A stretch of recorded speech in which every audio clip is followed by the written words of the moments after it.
What if experts on controversial topics engaged in unforgettable debates to help you reach a conclusion, or at least gain valuable insights on the matter?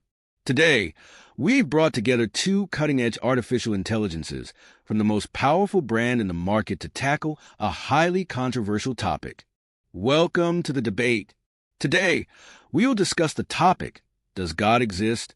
On one side, we have a defender who believes in the existence of God, and on the other, the questioner who argues against this idea. According to the rules of the debate, we will have 3 topics related to the chosen theme, each consisting of 5 rounds with speeches of up to 1 minute. The defensor will choose the first topic and start the debate. After 1 minute, the questioner will have their turn, and we will alternate until the 5 rounds are completed. Before we begin the debates, let's have a brief introduction of our guests. Hello, everyone. I am a scholar in theology and philosophy, with years dedicated to analyzing questions such as the existence of God, morality, and the purpose of life. I believe that faith and reason go hand in hand, and that God is the most logical explanation for the origin and order of the universe. I am here today to defend this perspective with solid and rational arguments. Thank you, defensor. Now it's time for the questioner to introduce themselves. Hello. I am a specialist in science and secular philosophy, focusing on critical thinking and evidence-based analysis. My approach is simple. I believe we must question and seek concrete proof for any belief. I am here to demonstrate that the idea of God does not hold up when analyzed through logic and science. I hope to bring thought-provoking reflections to all of you. Thank you, questioner. Now let's begin the debate with the topic chosen by the defensor. Does the origin of the universe prove the existence of God? Defensor, you have 1 minute to present the first topic and begin. You may start. The origin of the universe is the most evident proof of the existence of God. The cosmological argument states that everything that exists has a cause, and the universe, being finite, is no exception. Science suggests that the universe began with the Big Bang, but who or what caused this initial event? The logical answer is an immaterial, timeless, and conscious cause, qualities that align with the definition of God. The idea that the universe emerged from nothing without any intervention is absurd and contradicts the laws of physics, which affirm that from nothing, nothing comes. Only a divine entity could have originated the cosmos and its laws. This argument, although popular, is fallacious. It relies on a gap in scientific knowledge rather than concrete evidence.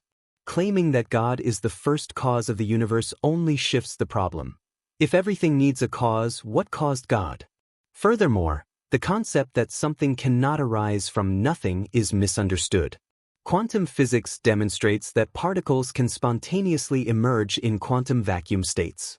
Therefore, attributing the creation of the universe to a supernatural entity is simply an attempt to avoid the unknown with an arbitrary explanation. Comparing the quantum vacuum to nothing is intellectually dishonest. The quantum vacuum is still something composed of energy and physical laws. These laws require an origin, and no quantum particle can exist without a universe to sustain it. The question of what caused God ignores that by definition, God is eternal and does not require a cause. This is the crucial difference between the material universe, which is finite, and God, who transcends time and space. The universe having a cause outside itself is inevitable, and that cause is God. The claim that God is eternal and does not require a cause is a convenient and arbitrary exception. If we accept that something can be eternal and uncaused, why not apply this to the universe itself? Science is still exploring the conditions of the Big Bang, but that does not mean the only explanation is a conscious being. Furthermore, the complexity of the universe can be explained by natural processes over time, without the need for a creator. The fundamental difference is that the universe is composed of matter and energy, things that have a beginning and an end, whereas God, being immaterial, transcends these limitations. Ignoring the need for a transcendent cause is to turn a blind eye to the reality that the universe cannot be self-contained. No matter how advanced science becomes, it will not explain why something exists instead of nothing. God is the most logical and rational explanation for this question. We have concluded the debate on the first topic. Now, let's move on to the second topic, chosen by the questionator. Does human morality depend on the existence of God? Questionator, you may begin. Human morality is independent of the existence of God. Ethical and moral values arise from evolutionary and social processes, not divine commandments. There is clear evidence that moral behaviors such as empathy, cooperation, and altruism exist in animals and evolved to promote group survival.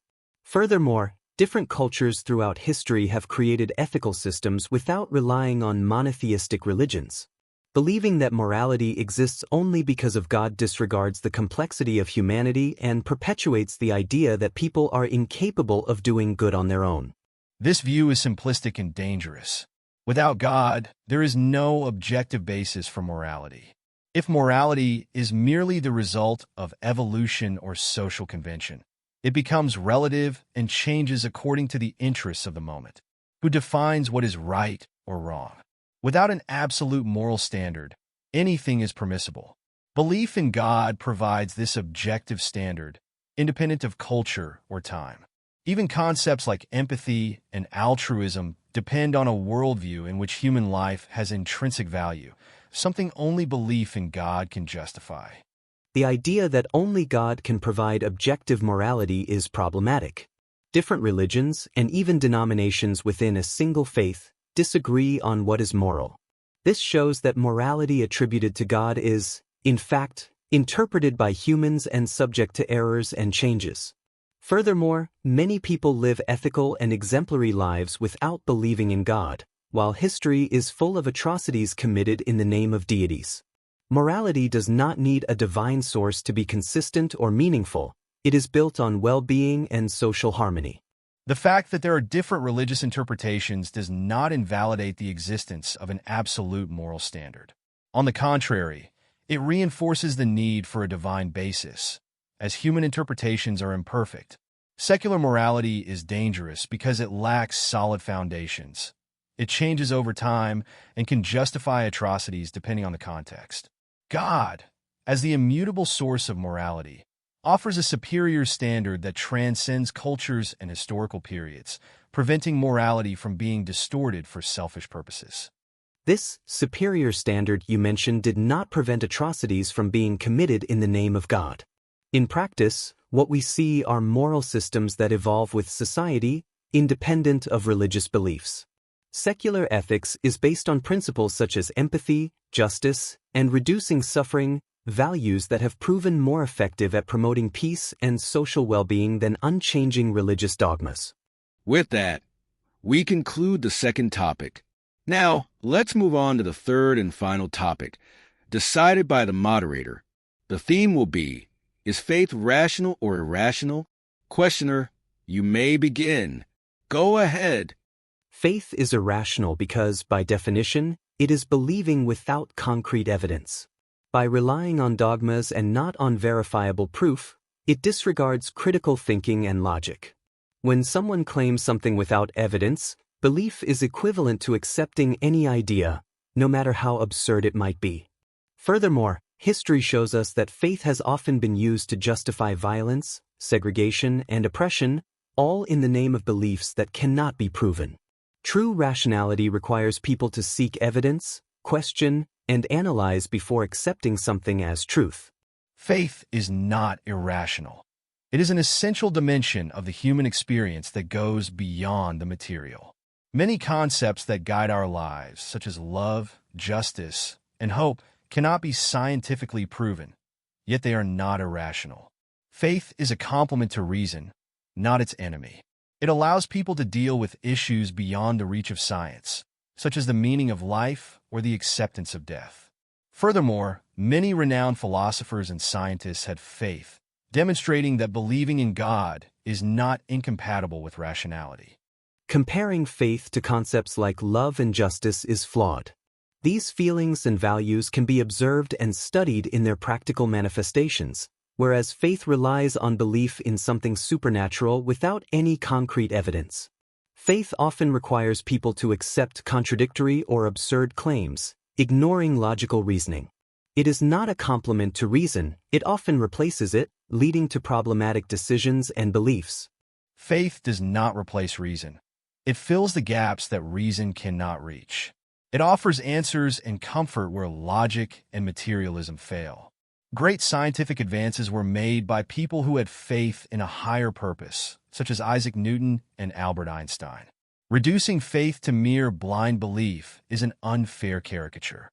Rationality alone cannot answer all the existential questions that shape the human experience. Faith, on the other hand, broadens our understanding and connects us to something greater. Even if faith has inspired some people, it cannot be considered rational, as it is not based on verifiable evidence. Science and reason advance because they question, test, and correct ideas. Faith, on the other hand, refuses to be questioned, making it static and resistant to progress. True understanding of the universe does not come from accepting dogmas but from challenging ideas and seeking evidence. For this reason, faith is, at best, an emotional choice, but never a rational position. And with that, we conclude the debate on the third and final topic. The audience now has a lot of material to reflect on from this fascinating discussion. However, let us proceed to the closing statements from each of the debaters. We will start with the defensor. The floor is yours.